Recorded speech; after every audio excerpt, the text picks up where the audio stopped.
Welcome back to Yankees Unloaded. Brian Cashman, Jake, can rejoice. He's won the stare-off. We were actually wondering who was going to bite. We watched the Kyle Tucker situation happen, right? Had his AP watch on. He got introduced to the Dodgers today. And it seemed like the way everything was bouncing was, the Yankees look like they're the only serious contender. I know I was asking some of our reporter friends who's all involved, and I was hearing 2 or 3 teams, but some of the teams we were hearing about, I was like, hold on a second. They don't look like they're going to go 6 or 7 years. This might work out perfectly for Brian Cashman, and it did.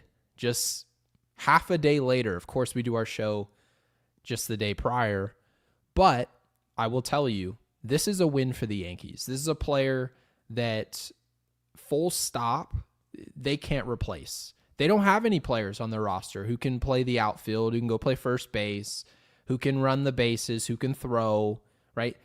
They're fast. They can't do all those things. He's a contact first type of bat. They don't have many of those either. And I see it in the comments already. Feels like an overpay. It feels like an overpay. If you sign free agents, you are almost always overpaying players. That's just how it works. For the most part, you're also paying for what they've done, but you're also usually, tends to be how it goes, you end up having to pay players outside of their prime. Brian Cashman is somehow, some way, in a 5-year deal, got his way, $162.5 million, right? You're talking about opt-outs after the year 2027 and 2028. No deferrals whatsoever. The Yankees aren't going to be paying Cody Bellinger past his prime. Jake, I think this was a good deal for the Yankees. Of course, did I expect to pay him $32.5 million? Not really. But when I look across the landscape, and Kyle Tucker's making 60, Soto's making 50 plus. I know Ohtani's making really 70, but it's 46 and some change. It's all ridiculous amounts of money. What's your feeling right now about this whole signing of Cody Bellinger? Because I thought this was a prerequisite to a non-disaster offseason.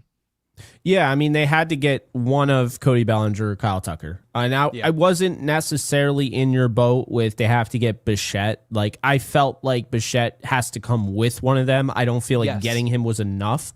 And not saying that you thought that, but it was just more so like I didn't view Bichette on the same level of those guys because, again, does Bichette probably have a better batting average every single year the rest of the way than Cody? Absolutely. But Cody, to your point, and I've always said, is a 5-tool player. He has every single club in the bag. And I just think that's a really key thing about him. Why I do think he's worth the money. I don't feel like this is a significant overpay.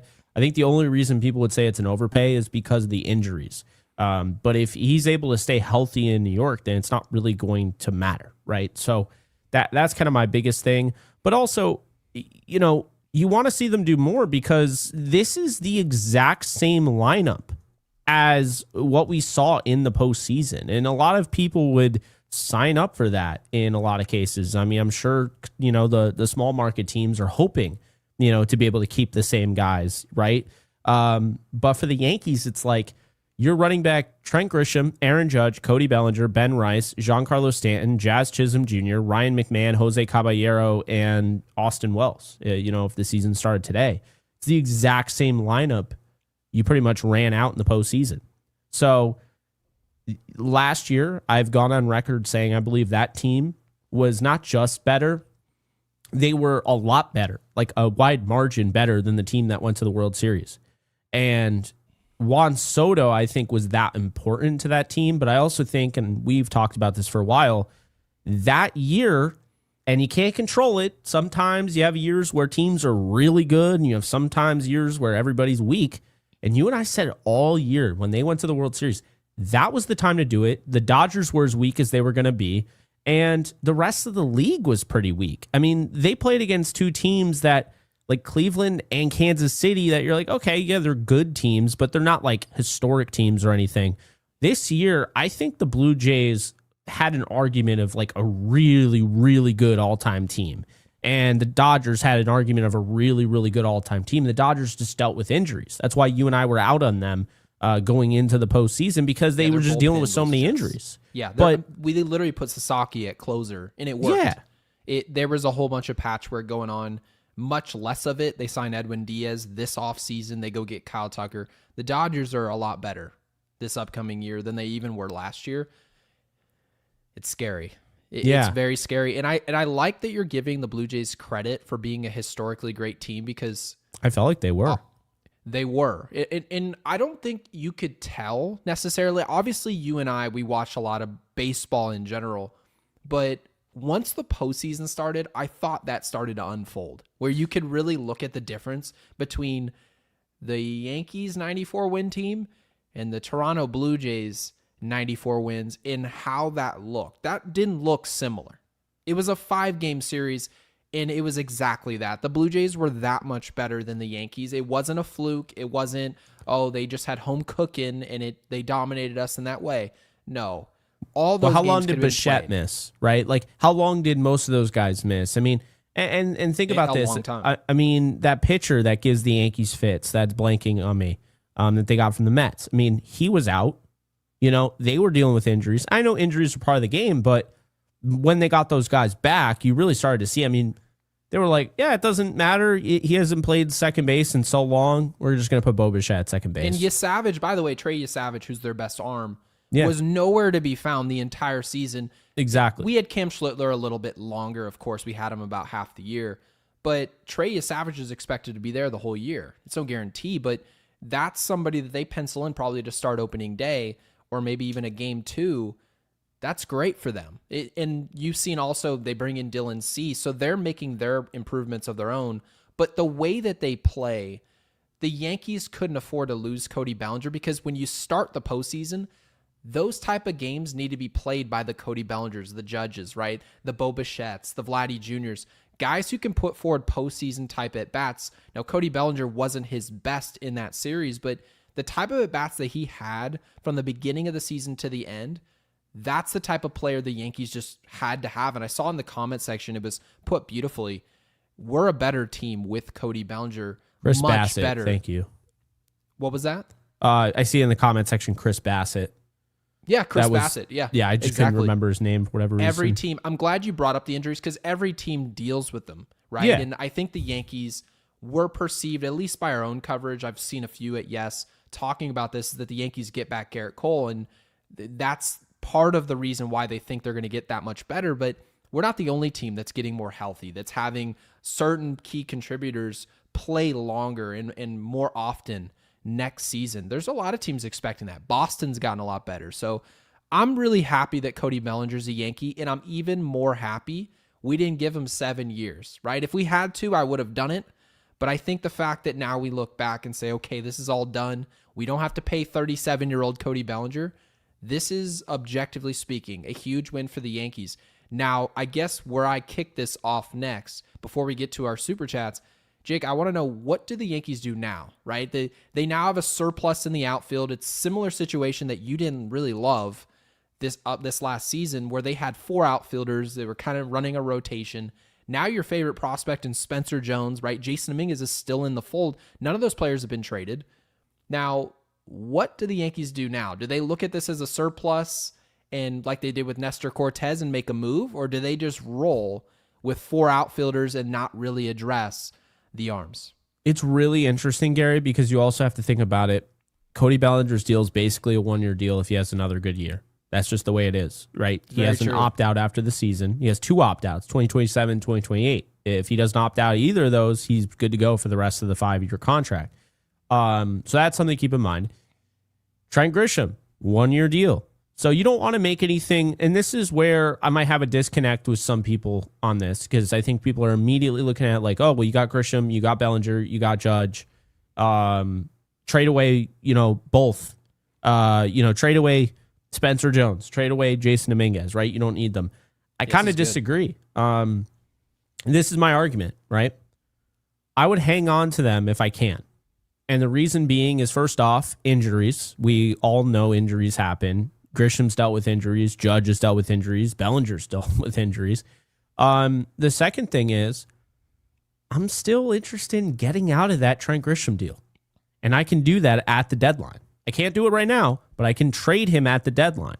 And I think I would consider that if he's not playing well, he's still a bat, and I mean, the deadline is like going to a garage sale and they're selling a bunch of knickknacks and a bunch of crap, but it's like way marked up and you have to buy it because you don't have anything of the sort. Like, which is fair, by the way. I think that's actually a fair way to be forced to do business. You have a major hole. There's no other way. You can't obtain anything else via dollar. You can't buy anything in the middle of the year. So you're going to get something at an up price, at an upcharge. I actually think that makes sense. We were always a little confused by that of, I'm going to pay a premium at the deadline. It actually makes a lot of sense why you do. No, it does. And I mean, that's why they wait until the deadline, right? People, it's funny. My little brain, when I was a little kid, I never understood why they run out of time. They had all year. Like, why they, that's your fault. You waited until the last minute. No, it's because you're trying to force a market that may not even be there, right? But you're waiting until the last second. And also keep in mind, the longer you hold out these deals, injuries happen. Sometimes teams get desperate. Sometimes the Dodgers team loses. I'm not saying they pulled the trigger on anybody. At least I don't remember them to at third base. But when Muncy goes down, that's what this is for. Well, you're trying to capitalize. Jack Flaherty was a pickup at the deadline for the Dodgers, and the Yankees said, no, the medicals is a huge issue. The high price here, and the Dodgers said, we'll take it. And no one's sitting here thinking this is a game-changing move. But by the time you get into October and into the World Series, Jack Flaherty loomed large against us. And that's so, hilarious, that's by how the way. much it changes. Brian Cashman's like, the medicals. All right, the same dude that literally was like, oh, Frankie Montas, you failed your physical because of the shoulder and you got a shoulder injury? No big deal. We're going to pass it. We're going to just push you right on through. Slide you on down. You are a New York Yankee. We're going to... It was a bummer. But I mean, it's over and done with now, but it is a bummer in hindsight. Would you say it's safe to say that Freddie Peralta should be option A right now for the Yankees? Because the Yankees, I love what you brought up. I probably wouldn't have thought about it. The fact that the Yankees don't really have a long-term surplus at outfielder. It's just a short-term one. Yeah. But at the same time, you know how I feel about worrying about your roster in the future. I'm sure the free agency class is booty cheeks. If I look at it, we're obviously going to take a look at it in depth probably next weekend and just talk about maybe what's in store next offseason. But I would probably agree with you. Although I don't really love the concept of having two young players kind of rotating positions. And I don't love it I don't either. really love what that means for their development. I love what it means for Ben Rice. He gets to play full-time over there at first base. But as far as Spencer Jones, Jason Dominguez, and anyone who says that one player or that one player, I love what he can do with this team with more at-bats, right? More time in our system.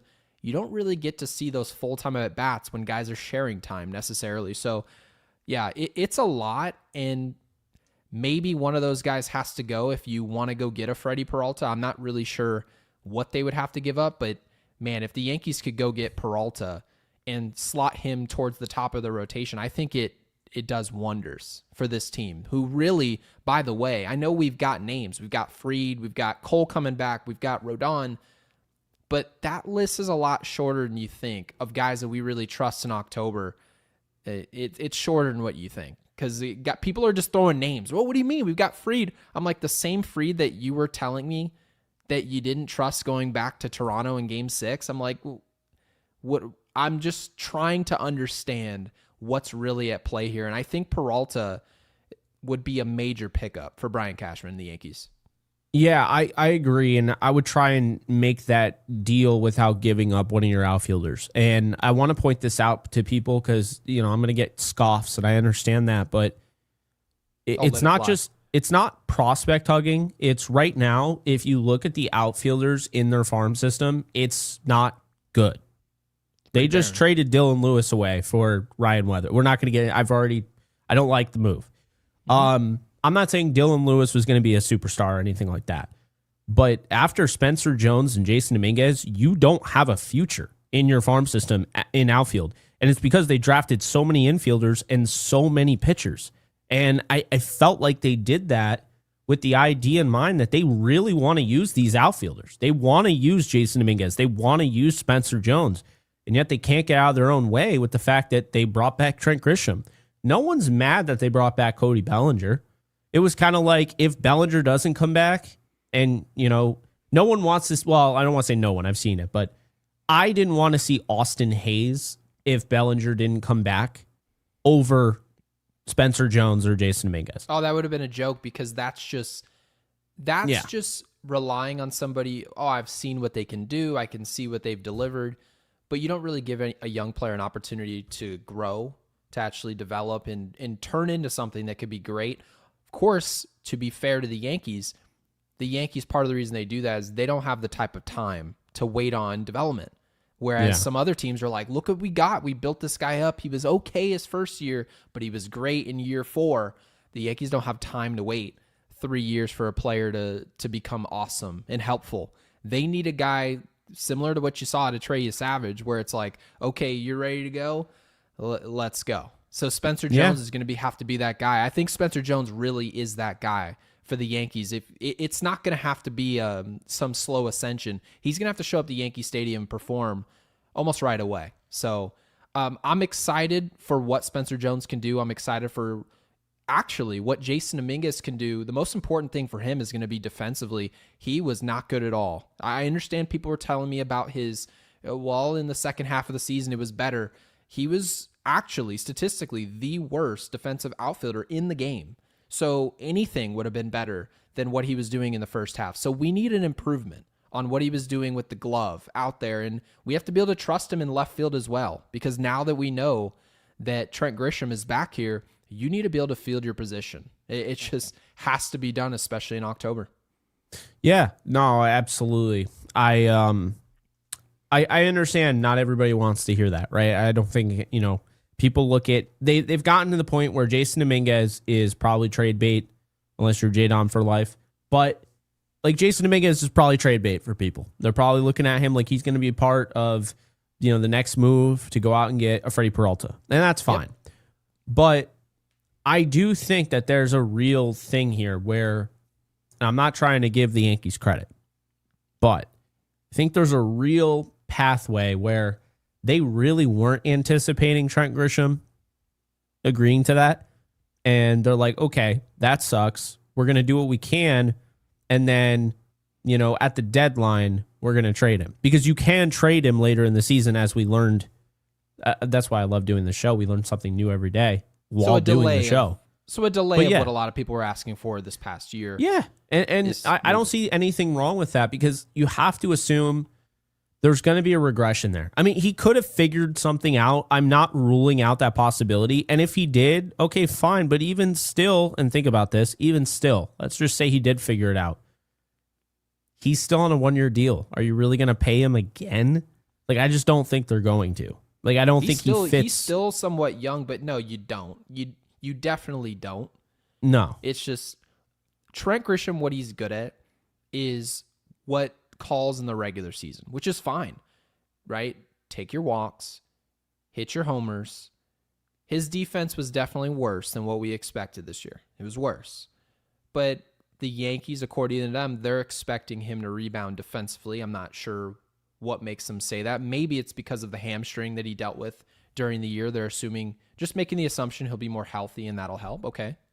But no, if Trent Grisham plays well, you don't bring him back regardless. You've got Jason Dominguez, you've got Spencer Jones. Now, if one of those players is traded for an arm, then maybe you do bring back a Trent Grisham because you went and created that surplus in the outfield, which you mentioned is short term. Well, if you go out there and trade your surplus of outfielders and now you have no outfielders for the next year because you brought in an arm, well, yeah, I think it makes a lot of sense now to bring Grisham back. So there's a lot to be had. I would probably say if the Yankees do trade one of their young players in Dominguez, in Spencer Jones, it's a big if, then yeah, now Trent Grisham becomes part of our immediate and somewhat, close future. And I think there's a lot at play. So Brian Cashman has a tough job for the next 12 months. And haven't always loved, as we've been really clear on this show, haven't loved how he's done his job. But We're just going to have to watch how it unfolds. Want to get up our first super chat.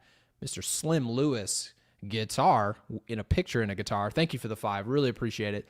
Says, we're a better team with Bellinger than without. This is the comment. Of course, that I was reading earlier. Be careful with trading Dominguez.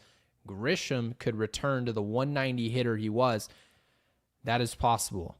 And it's not like Trent Grisham hit 285 and had this incredible, insane season that we just couldn't believe. He just totally figured it out. It was 239, right? It was somewhere in that ballpark. Can we actually get an exact number on that? Yeah, I like exact numbers more. 235. So he hit 235. He got off to an electric start. Electric. And it's not that he just farted down his leg in the second half of the year. He was still a good player. But it's not out of the question at all for Trent Grisham to return, not to a 190 hitter. I think those days are over. But he could hit 212. He could hit 214 this year. It's entirely possible. And I can tell you right now, if Yankees fans watch a player hit 215, 220, hit 23, 24 homers, that'd probably be seen as a decent season for Trent Grisham. The Yankees fans aren't wanting that. That's not the type of season they're looking for. They're looking for more so what they saw out of Grisham this year as a repeat or even an improvement on that. So, yeah, Slim's got a great point here is that the way Trent Grisham plays, he might play himself out of a trade at the deadline, and now you just pay a player $22.5 million just for the hell of it. So this is a great point. I don't know how you feel about it, but it's exactly how I feel. I think this tracks. It does. Yeah, I mean, like, be careful what you wish for, you know? And I think not everybody, but a lot of people that are trying to push out Jason Dominguez, I mean, I think it's really because of the pop, like the lack thereof. I think they fell in love with this guy that, like, he comes in and immediately is hitting home runs. Then he gets, the UCL tear. And does that have anything to do with it? I don't know. But the pop isn't really there. But, I mean, this is a player, I kind of liken him to the Dodgers outfielder, whose name is totally escaping me right now. Oh, my God. Right? Yeah, Pages. No, he's very similar. I think Pages is a way better outfielder, but I mean as a player. Like, offensively. And that's a player that I'm not really just trying to give away. Now, if you have to give him up for maybe, a big time player, I guess those are the spoils of doing business. But yeah, I think you can't get rid of them both. The idea of getting rid of Spencer Jones and J-Dom is just insane to me.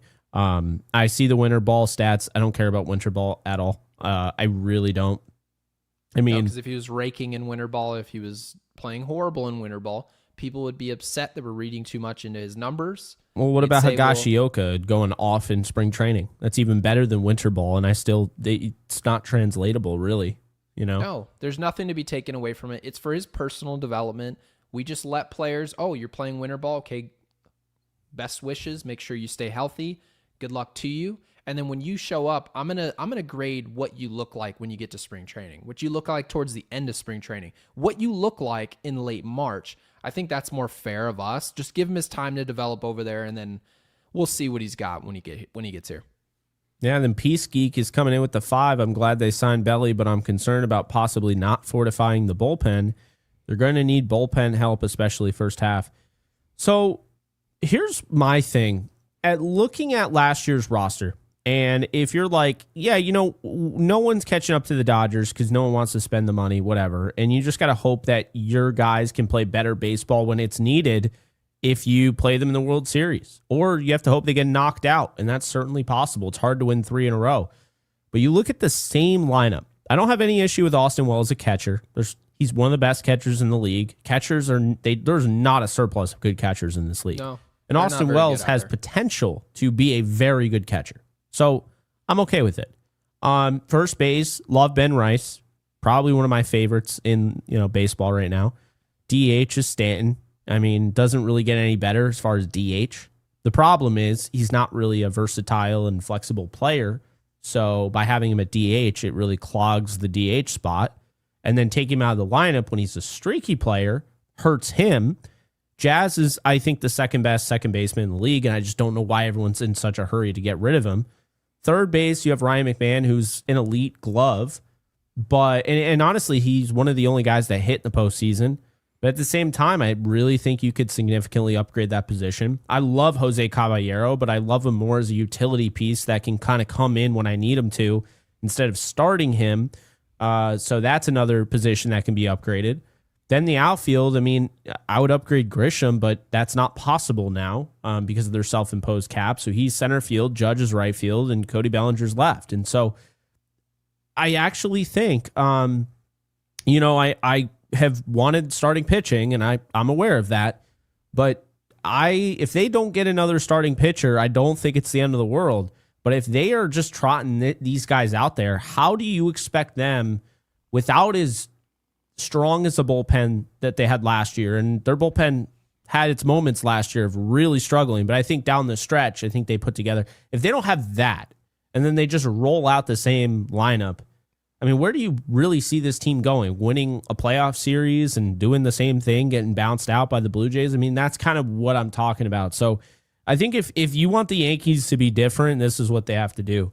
They have to make a play for a guy like Brendan Donovan, and they either have to use Jazz as a third baseman or second baseman and put Donovan at third base or second base. That they need to go out and get Donovan first and foremost. They need to get Ryan McMahon's contract off their books. They never should have made that trade anyway. I understand there's reasons for it, but this is a team that can't have any anchors. And I'm not talking about good anchors. I mean, holding you down anchors in a lineup. You're going to probably have that with Austin Wells if he doesn't work out. Fine. He's your ninth hitter. You can't have that if he's hitting sixth or seventh. Then Jose Caballero, you need to have a legitimate everyday shortstop. Where does that come from? I mean, honestly, this is why I've been open to playing Jazz at shortstop, right? There's just not a lot of options. And so they need to find ways to make this lineup better and make this lineup more contact oriented. I don't care about how many home runs you're going to hit. I mean, that's why I brought Brendan Donovan. He's been connected to the Yankees for 3 years now. Never you get him for 40 homers. You get him and JoJo Romero and tell me the Yankees didn't get better in that trade. So the other reason why... There's definitely still time for this to happen, by the way. Yeah. Brian Cashman definitely can do this because the big problem that you actually mentioned was your conclusion. The Yankees need to know what's going on with Cody Bellinger because once they do, and now that they do, now they know their budget. Now they understand, okay, how much have we spent?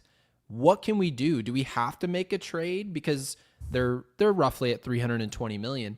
Yeah, the answer is now they're going to probably go out there and make trades to improve this team, right? And so now a lot of those names that you guys want to see on this team, they're going to have to send guys outbound, right? The days of us saying, oh, they're the Yankees, just go spend over the top. We know they're not going to do that. So they have to get better via trade. This is where Brian Cashman says he likes to make his money, but he's also the one who made that trade for Ryan McMahon that you've mentioned, and it's now bitten us and put us $15 million, I would say, over budget, where we could very easily have spent this extra money that we would have had on hand on maybe a Bregman or whoever else, but that's over and done with now. The Yankees have to find a way to bring more contact in the building, and it's not gonna be good enough just to say, let's run what we had last year, and everything's always a little different. But let's run what we had, hope that Toronto regresses a little bit, hope Trey Savage has a little bit of a regression, Garrett Cole's back, we have a little bit of an ascension, and then things can bounce our way. That sounds a lot like what Michael Kay's introduced over the years. It's not his idea, but it's more so of him saying, they're talking a lot about crapshoots. This would be more of a crapshoot situation if the Yankees aren't aggressive from this point. This was a prerequisite move. You've got to push forward now. And so if they can do that, maybe fortify the bullpen a little bit, but more concern about the bats and having an everyday shortstop. If they can go and accomplish that, I think the Yankees can actually be a very good team this year that maybe you don't say they win the World Series, but you can legitimately say they can win a pennant. And I don't think that opportunity is dead just yet.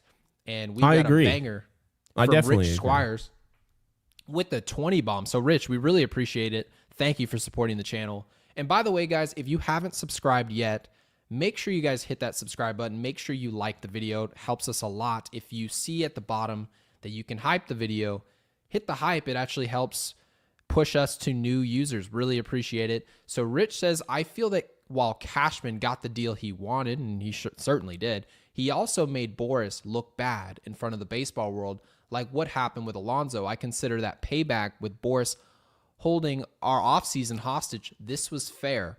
Now, Rich, you're exactly right. This was a win for Brian Cashman. He embarrassed Scott Boras. This isn't the first time Scott Boras has been embarrassed, by the way. This just comes with the territory of representing major clients, in my opinion. Yeah. And sometimes he takes his bruises, while another time he's in the Juan Soto situation. And you just get the last laugh no matter what. You get your way with a certain client. So, yeah, Rich, I completely agree. And by the way, I know I said I want Donovan, but I see in the comment section Nico Hoerner. I think that's the guy I think I would want right now. I would still go with Donovan as well, but I think Nico Hoerner, who we talked about last year, like it sounded like, the Yankees were going to be in on Hoerner last year, and they ended up holding on to him. I like Hoerner, by the way? Why is that? It has nothing to do with anything he does in the regular season. It's actually the postseason. Limited opportunities, sure. We're talking about 31 at-bats. He's got 13 hits. He's hitting 419, 973 OPS. This is not a guy that really slugs either. So that's saying something. So, yeah, I like him. I like him a lot. And he's a great defender.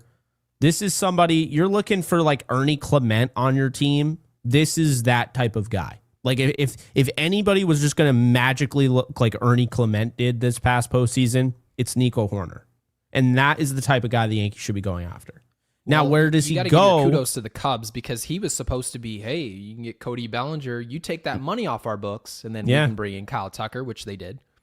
But Nico Hoerner, a lot of people were like, we're going to get both of them. We're going to get them both in the same trade. Well, I never thought that. Right. But there were a lot of people in our, I'm not just calling out our comment section, but there were people in our comment section saying it would be great for you guys to go get this mega deal going where we get both these players. It seemed like Chicago realized this player is way too good to just have it where he's in a tandem in a trade. No way. And so it's funny. Rightfully so. He's a good player. What your mom just said. Oh, what'd she say? Jack, I can guarantee you they don't even watch whatever channel you're talking about. Yeah, I don't have enough time to watch anything. Who? Well, because it's like you guys got to get some of your own takes and not listen to what I'm not going to mention their name because it's nothing against them. I just don't have time to watch any other show. So I don't watch a damn show. There is not one show I just thought that was funny. watch that is Yankees related. So our takes are always us, and it's us like because we'll text each other all day. It will be like, "Yo, what do you think about this?" Like, no one. By the way, no one was talking about Ketel Marte until we brought him up. I'm just saying, like, no one until we brought him up on our show. That dude was not talked about in Yankee universe. Now all of a sudden it's like, oh, maybe the Yankees could go out. Now he's being put in a Yankee uniform. Like I saw those edits, and I'm like, so yeah. I don't know if it's honestly, though, that never bothers me. No, it doesn't bother me, but don't call me somebody that, I'm regurgitating someone else's takes. Give me I don't regurgitating people I don't talk about or talk. Yeah, I don't watch. I don't even know. I don't care. I don't even know what they're making. I really don't. So appreciate you being in here, though. I really, really do appreciate that. Yeah. But thank you, Rich. We do appreciate that. D. Lasky with the 5 says Cody opt-out pushes year later if there's a lockout. That makes sense, yeah. Which is a nice piece of the contract. So he will not be able to opt out until 2027, 2028. Off-season lockout is a lock. I would completely agree. There's going to be a lockout, but to how long is it, though? How long will it be? It's not just like if it's a lockout for 5 days, I don't think it opts out. I don't think it pushes the opt-out. I would assume that if they miss a single game, it's an official lockout. Yeah, but I mean during the off season. If they're locked out for like 5 days in the off season. Oh no, I don't mean the off season. I mean I would assume if they miss a single game of regular season would baseball, make sense. Yeah, it should be an official. Now I'm gonna have to research exactly what the rules and regulations are to make that official contract, bearing. But we're gonna look at it. We're gonna bring it to the show. I would assume when they miss a game, but Cody Bellinger came into this past year where people were saying, oh, this is 2 years of Cody Bellinger, $50 million. No, this was a 1 year. He knew he was going to play good baseball for a team that needs him everywhere. They've got young players that aren't really ready. He'll be ready. He's won an MVP. He's been there, done it. He was going to make his money, and I think he and Boras understood that. It was a 1 year contract with the Yankees, and now it seems like it's a 2 year deal with the Yankees. If he plays well, he can, at age 33, hop right back into free agency, into a, Jake, what are they calling it? A sport that's headed towards a salary cap? Yeah. And by the way, I want to point something out. What's Nico up? Hoerner plays shortstop, and he plays really good shortstop. This is a no-brainer. This is a no freaking brainer. There's like no good shortstops in this league. Well, you think Nico Hoerner would be an upgrade over Anthony Volpe? My friend Evan, who's a huge Chicago fan, if they got Anthony Volpe and gave up Nico Hoerner, I don't even know what he would do. I feel so bad for him. Well, of course, it wouldn't be straight up, and if it was, no, it would never be straight up. But I mean, he would probably be a part of that because there's no Anthony Volpe if you go out and get Nico Hoerner. No, because Caballero is a far superior baseball player. Yeah, and then also Ahmed Rosario can play third and short. So it's like, and then you have Oswaldo Cabrera. So it's just like, there's no need for Volpe at that point. What does Nico Hoerner make? I'm actually one step ahead of you here, checking. So he signed a 3-year, $35 million deal. Okay, so he's in that Jazz Chisholm-esque range, 11, right? Gary, this is what I want, okay? I have it all figured out. So easy. Simple as this. You can even keep Ryan McMahon. I'm fine keeping McMahon, seeing if he can hit in the Bronx, giving him like a full offseason prep and everything. Okay. Until the deadline. Then I can make that move, whatever. I'm tracking. Yeah. Nico Hoerner needs to be the shortstop of the New York Yankees. Okay. Like, full stop.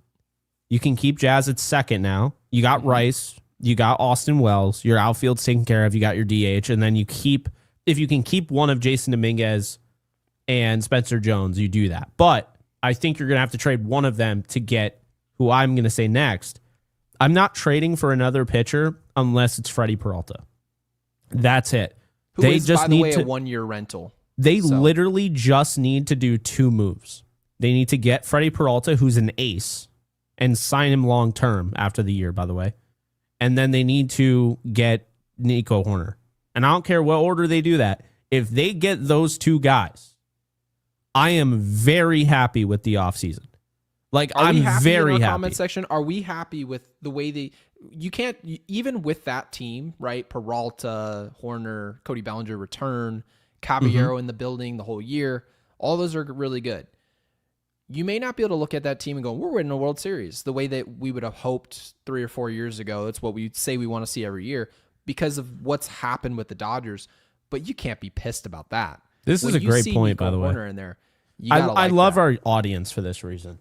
Nico Hoerner would be the everyday shortstop. He's actually a shortstop, only playing second base because the Cubs had Baez, and now they have Dansby Swanson. And Dansby Swanson is a big-time shortstop, makes a whole lot of money. He's not moving. So regardless of how he was playing shortstop, Nico Hoerner could have been the best shortstop they've ever seen. You're paying the guy, you pay $100+ million, you play that guy. That's usually what teams do, especially a team who's really middle tier financially like the Cubs. So yeah, this is a great point. Nico Hoerner at shortstop would be awesome. I'm not sitting here acting like this is MLB The Show where I can tell people make a trade, now they just do. But if the Yankees can go out there and make this move, I think this would be even more, believe it or not, even more impactful than what's just happened with Cody Bellinger on our team. Oh, I believe so, 100%. Nico Hoerner would be the best shortstop the Yankees have had easily since at least Didi Gregorius, and maybe you could go back to Derek Jeter. Because, I mean, look, he's not going to offer that power complexion that people like. He's really not. His career high is 10 home runs. But this is somebody that is going to hit, he just hit 297. He is going to steal bases. His career high is 43. He's an everyday leadoff hitter. From the sounds of it, he would be our leadoff hitter every day. Yeah, I mean, he's a great player. he's one of those players that wouldn't have been appreciated enough back in the day, but now that we have all these analytics, people know like, oh yeah, this dude's freaking awesome.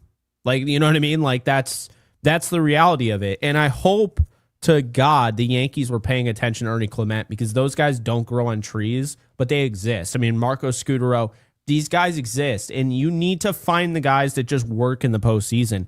And I have a sample size of 31 at bats that tells me when he's been in the most high leverage moments in the postseason, he's come through. 419 batting. He hit 450 in this past postseason, Gary. 450. And he had over 1,000 OPS. Yeah, I'd say they're paying attention, because it's not like the Yankees, everything they've done with their lineup has been a monstrosity. They did go out and make that trade for DJ LeMahieu, and that's not a typical Yankees move. He was just hitting ground balls, killing worms. It wasn't a power guy. He was hitting in Colorado. Yeah, I get that from you. And DJ LeMahieu is just not a prototypical guy. The prototypical Yankee is the Gary Sanchez, right? They're looking for, yeah, you're not going to be Aaron Judge, but you're going to go out there and bop 34 homers. Really, the typical Yankee at bat is like a Trent Grisham. That's really what they are. But the fact that they went out and did that with DJ LeMahieu, just a contact first guy, they don't really care about hitting homers. He just wants to move the line, get on base, and set the table. Nico Hoerner would be that. Exactly really what the Yankees could use on this roster. I think that's most important. What this team needs, which is somebody to go plug a hole over there at shortstop. And Caballero's a really good player. I'm just not sure if that's an everyday solution for the Yankees that goes on for 2 or 3 seasons. Whereas Nico Hoerner, we probably have something there where we can say this player can be here, where George Lombard Jr. doesn't have to show up and be electric right away. If he isn't, we've got this player who can play short. So I absolutely love that. Appreciate for putting up on the screen.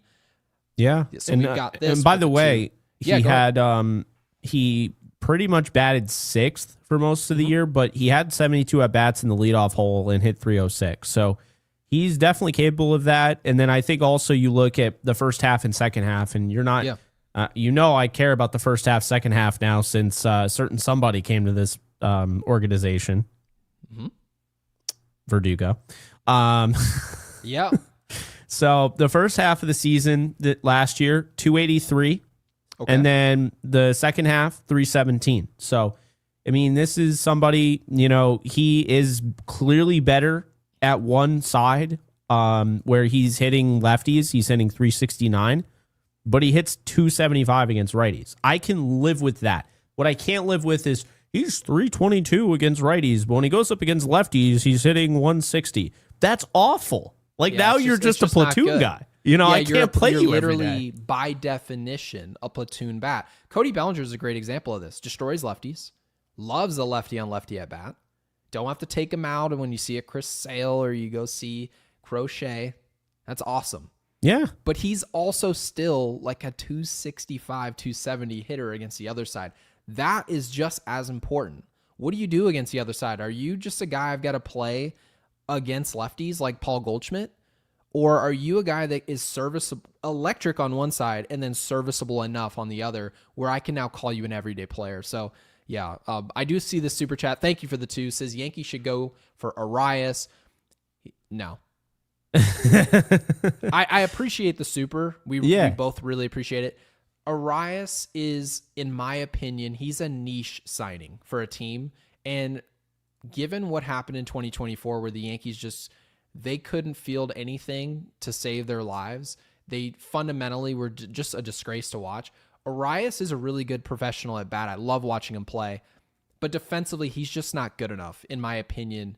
He's not good enough with the glove where I feel confident in his play in October. So I'm looking forward to him playing Major League Baseball, playing with another team, maybe Philadelphia, who knows. I don't think we're the team for that. Yeah, that's fair. I probably couldn't say it any better myself.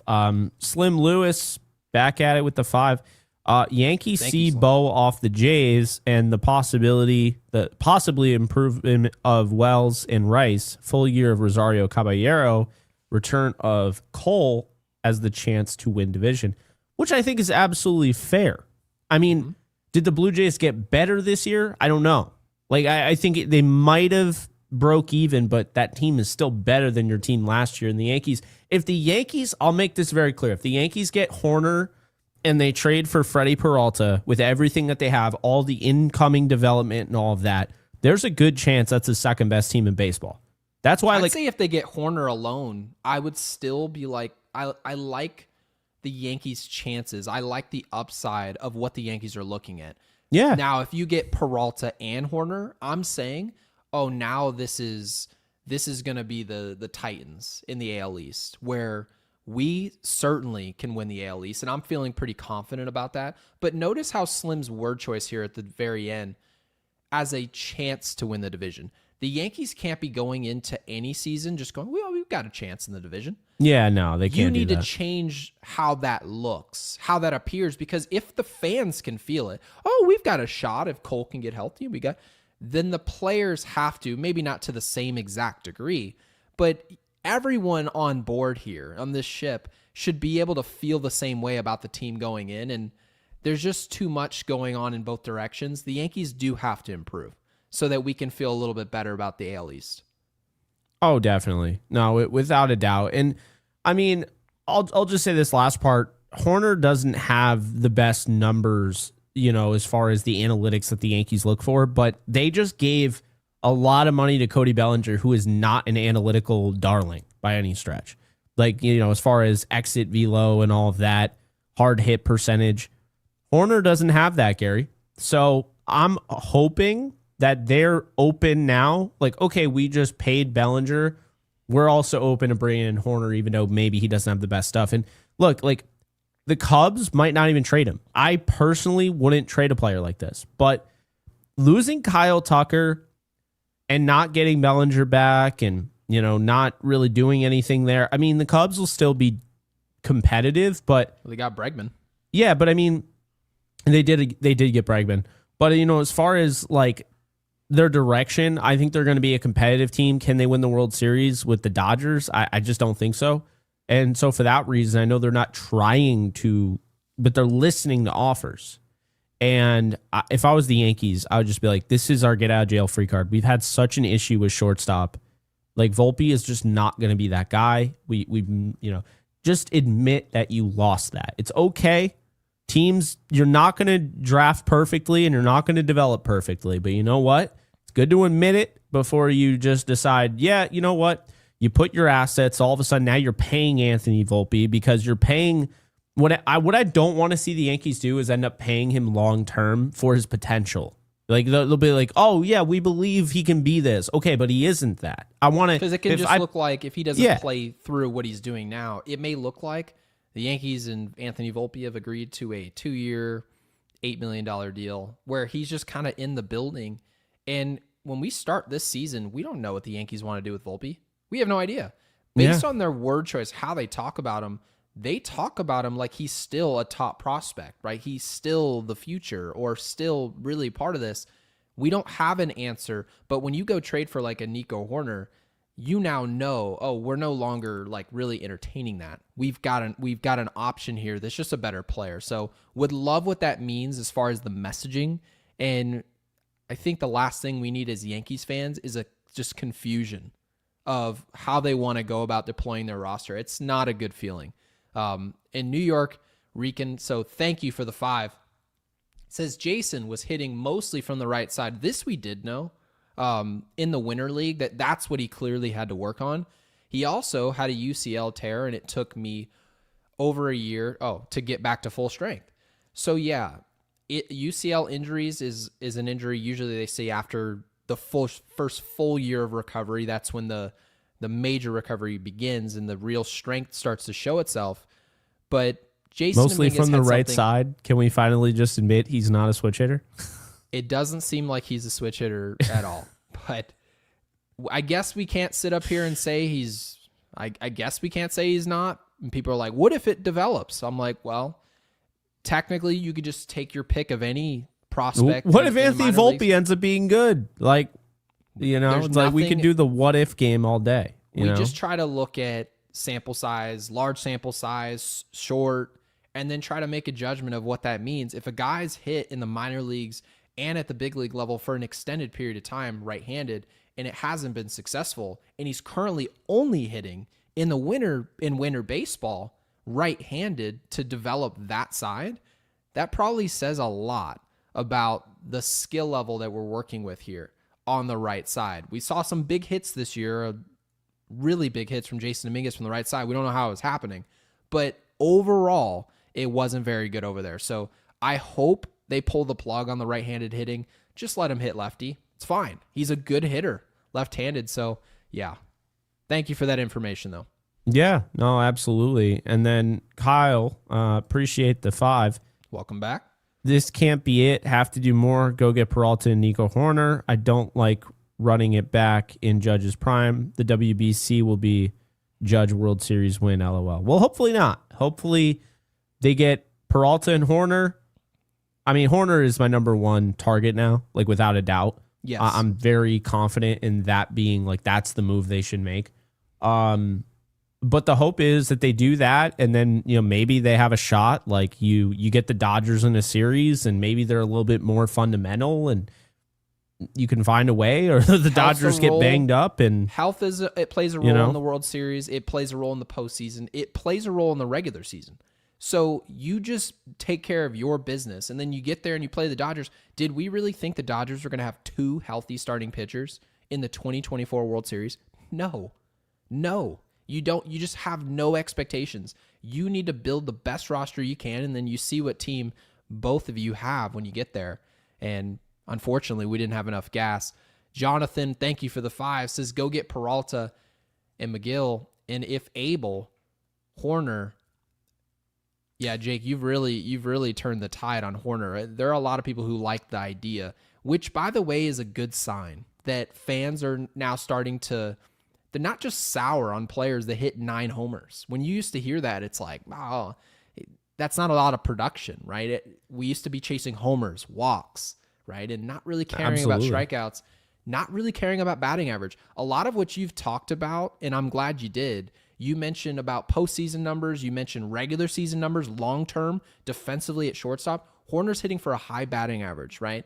And that's just a certain style of at-bat that I think the Yankees need a little bit more of, where we can stop asking players like Jazz Chisholm to do that type of dirty work and just bring players in who naturally have done that their whole careers and let them do what they do on our team. Yeah, I think if I did that, by the way, I think I would bat I'd bat him first. I'd put Grisham probably 8th or 9th.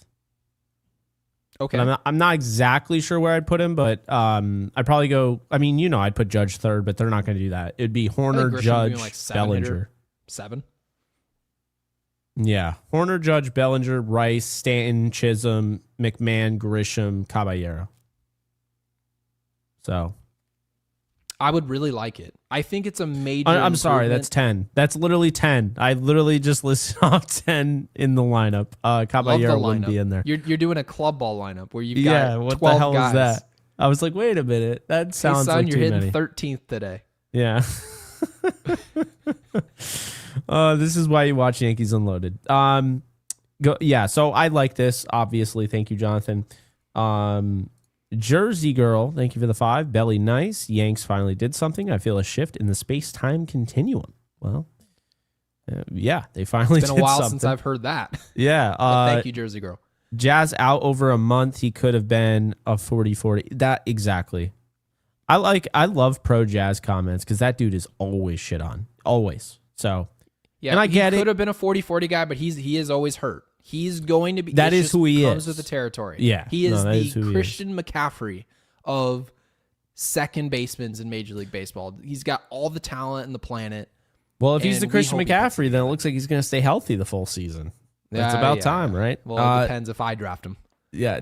Jonathan, thank you for the 2. Would you rather trade for Romero or McGill? Give me Romero because I can get Romero if I'm not going to find a way to get Hoerner. They don't want to trade him. I can make a Romero and Donovan trade package. So yeah. I think that's kind of an easy one for me. But all right. We got through the supers, and now we got voicemails. We got 2 that we're going to view. Just fair reminder that you want to be sure to get these in before we go live, because we have the show already planned out for the most part. And we're just going to play the voicemails that were sent in before we went live. So the first one is Ninja Hot Dog. What is up, Gary and Jake? What's up? Great news. 2 Yankees unloading streams right consecutively. Let's go. Okay. Very happy about my 2 streams back to back. This is amazing. Also great news. Bellinger is returning to the New York Yankees. I saw the contract. Some people might say, oh, it's overpay. But that is wrong.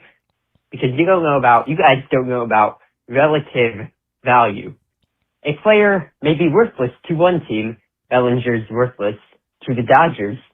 But Bellinger is priceless to the New York Yankees.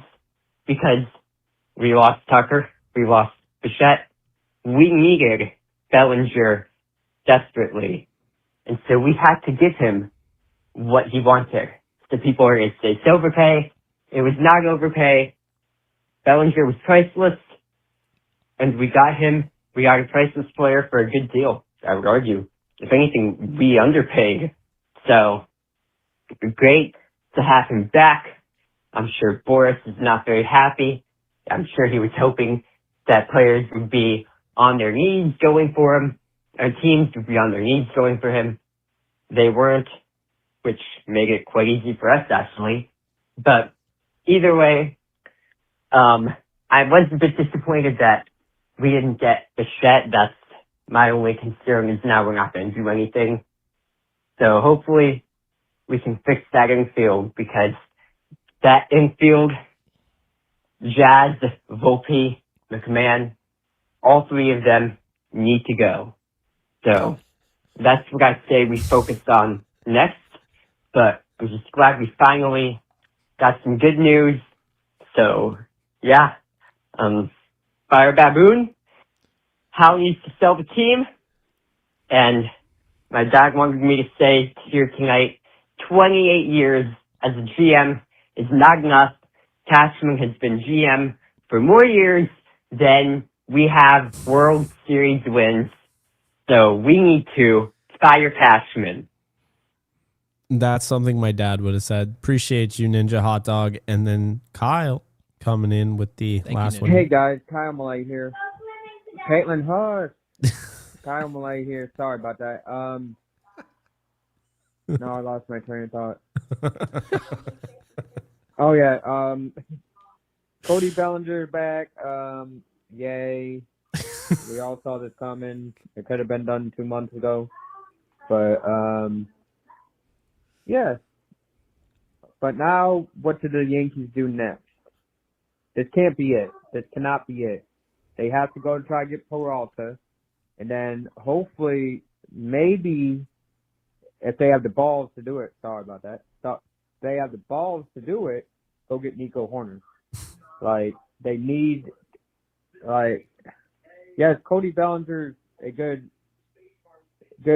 but they're just running it back from last year, plus a couple extra small people.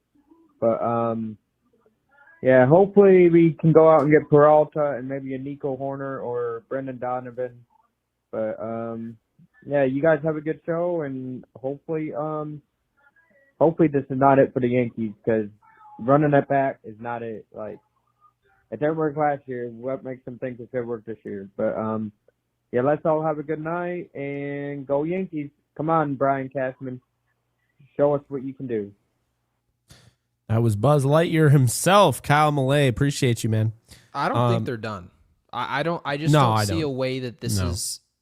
I don't love the fact that we got to move in our rotation in the way that we've seen it this past couple weeks, because it makes it seem like they might punt in that room and just kind of wait around. Don't love that. But where I really need to see some ascension is in the lineup. Shortstop is a hole. You don't have a long-term solution there. And George Lombard Jr., as good of a player as he may be down the road, it's not a solution right now. My goodness, is that high def. It's a lot more high def than I am. But the Yankees, whether it's Nico Hoerner or not, this is be a perfect player to bring in the building. He's 28 years old. He's on the right side of 30. this is a solution for the Yankees. And I do see a super chat from one of our mods in Apex who says, trade for Tatis Jr. Who do you give up if so? The Padres aren't trading Fernando Tatis Jr. If he was available, who would I trade? A ton. A lot of our top prospects. But that's not really on the table right now. And if you look at what the Yankees necessarily need, Fernando Tatis Jr. was moved to the outfield because he was dealing with a shoulder issue. If you remember, his shoulder was coming out of place a lot, diving on that shoulder. They decided to protect him physically by putting him in the outfield. The Yankees trade for Fernando Tatis Jr. and put him at shortstop. You're putting his health in jeopardy, and that's a high prize, highly paid player that you're putting physically in jeopardy. The Yankees cannot afford that. I think the Padres keep Tatis Jr. I don't think it makes any sense to trade him. Yeah, I get that. I mean, I've already kind of ruled that out. It was a cool thought, but it's not going to happen, So, and that's just as simple as that. But you see this player here, and I mean, these are numbers that I like. It doesn't all have to be red. I mean, that's nice, but like look at how consistent Gary. His numbers went up. Like they barely moved, like in a good way. The red is red. Like. And I mean, that's elite fielding, elite base running, above average hitting, doesn't strike out, doesn't whiff. I mean, 99th percentile strikeout and whiffs. That's the guy that I want. Right there. Yes. Make him a Yankee. Right. Bring the personnel in that plays the style that we were saying, give us more Toronto Blue Jays style at bats. Well, stop just asking players who hit fifth and hit 35 homers and strike out 200 times to do more what you want, and bring players in that naturally do it. Nico Hoerner just does that. Cody Bellinger just does that. Juan Soto the year prior did that. Don't ask players that don't do things well to do things that you need. That's just not how that works. This is why general managers make a lot of money. They make a lot more money than you think. Is you bring in the personnel that can play the style that you need, and you can make that type of adjustment. And by the way, I do see in the comments, and I want to get to the live chat a little bit here, people said, in what world does Grisham start over Tatis? Well, in the world where Trent Grisham is making $22.5 million that year. The Yankees are not just going to sit down a player. And I'm not telling you that you wouldn't sit Grisham for Tatis Jr., but why would you pay a player $22.5 million to go sit on your bench? I don't see that happening. The Yankees want to see what's going to happen with Spencer Jones. They want to see what's going to happen with Jason Dominguez. So I don't see it happening.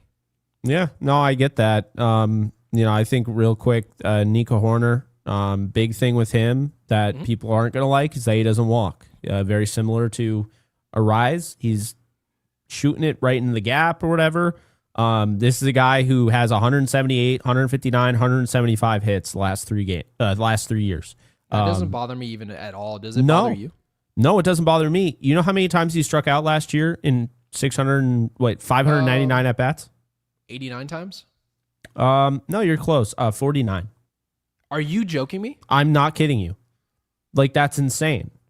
Like, okay, here are strikeouts. So the ball is in play. That's what it is. So mind you, this is at least, we'll say 400 at-bats is a fair cutoff, right? Absolutely. 2022, 481 at-bats, 57 strikeouts. 2023, 619 at-bats, 83 strikeouts. 2024, 582 at-bats, 66 strikeouts, and then 599 last year, 49 strikeouts. Yeah, and by the way, guys, a walk is not as valuable as a hit. Are walks valuable? Yes, that's why Juan Soto got paid all that money. But 178 hits? 178 hits. Are you kidding me? Yeah, I want to let people understand this, okay? Last year, that's one fewer hit than Aaron Judge.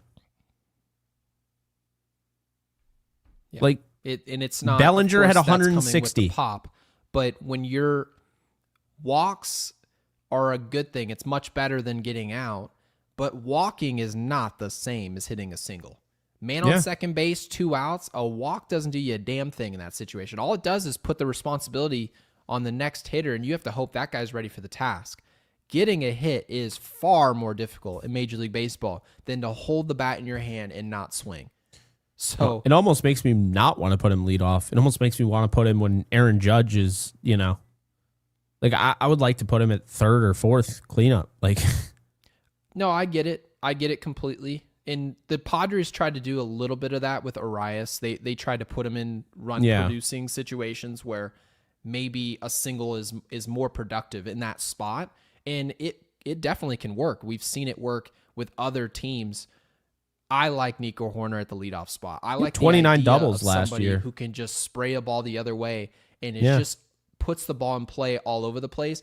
Plus, you've got the speed with Caballero potentially if he's in your lineup at a third base or a second base that day. He's hitting in the 9 spot, and you can turn that over with Nico Hoerner. There's a lot to like about that. There's actually they need to a do lot this. to like. This is what they need. There's not a lot of options. This is one of those options that's like one of their only options, and it's a really good one. Like, you're lucky if this is your only option. This is really good. And yeah, I mean, the last thing I'll say before we wrap this up is, I mean, this guy also, he has about at least 29 doubles a season. That you can live with that. That's not a guy that's just shooting it into the gap for a base hit every time and not really, building off that. Also, he steals a ton of bases, 29, 31, 43 the last 3 years. He's not hitting 9 homers at Yankee Stadium. Yankee Stadium's not a Little League park the way that obviously some people like to joke. Well, But when you he's a hit dead a lot of pull. doubles in Chicago. He's a dead pull home run hitter. I mean, I don't even think he's never hit a home run opposite field. So Never? never. I'm looking at it. Well, I bet you he does with us. well, the spray chart. Hold on, that was the 2025. All right. So no, he has 2021, and then he hit one That's in a while ago. 2022. He hit a few in 2023, didn't hit any in 2025, and hit one in 2024. So, yeah, I mean he's Okay. but that's something that they would probably work on with him. Like, hey, if you want to hit it opposite field, you can really reap the benefits at Yankee Stadium. So, yeah, all right, well. That is going to do it for us. We appreciate you guys tuning in. Now we have our plan. The question is, will the Yankees follow through with a plan that they don't even know that we've already made for them? Yeah, drop in the comment section. We know a lot of you probably want Nico Hoerner, Freddie Peralta, but as far as Nico Hoerner is concerned, drop in the comment section who you'd be comfortable trading away out the Yankees farm system. Is that players off their big league roster? Is it Jason Dominguez or Spencer Jones? Is it a Ben Hess, a player that maybe you don't see room for down the road? Let us know in the comment section who you'd put in that package. And don't just say you're going to give up scraps to go get a really good player from Chicago. You need to send something hefty. Drop that in the comment section now. And before you guys go, make sure you subscribe so you can rejoin us. Hit that bell icon so you're notified every time we go live, and like the video.